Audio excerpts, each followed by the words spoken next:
तो दुनिया में अक्सर क्रांतियां तलवारों और बंदूकों के दम पे हुई है, लेकिन भारत में एक ऐसे महामानव जिसने कलम से क्रांति ला दिया।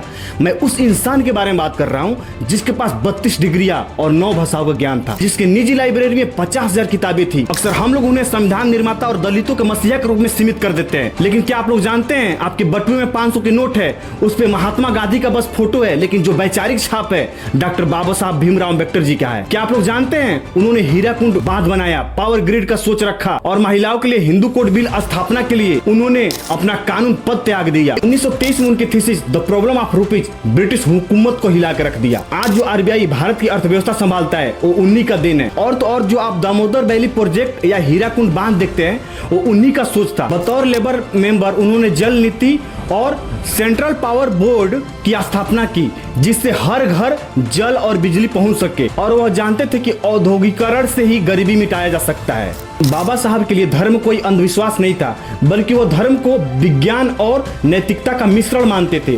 वो बोलते थे कि मैं उस धर्म को मानता हूँ जिसमें स्वतंत्रता, समानता और भाईचारा हो। एक भ्रम है कि बाबा साहब विभाजन के पक्ष में थे, लेकिन असलियत यह है कि वो अखंड समाज भारत के असली सूत्रधार थे।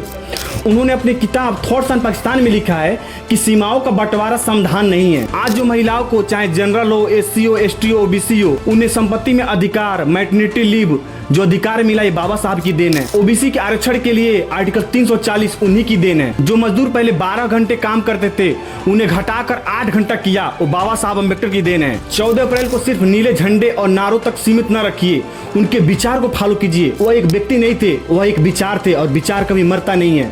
उन्होंने बोला था कि शिक्षित रहो, संगठित रहो और संघर्ष करो। उन्होंने ये भी बोला कि शिक्षा उस शेरनी का दूध है जो जितना पिएगा उतना दहाड़ेगा, जो कि उनके भाषण और उनके कलम में दिखता था।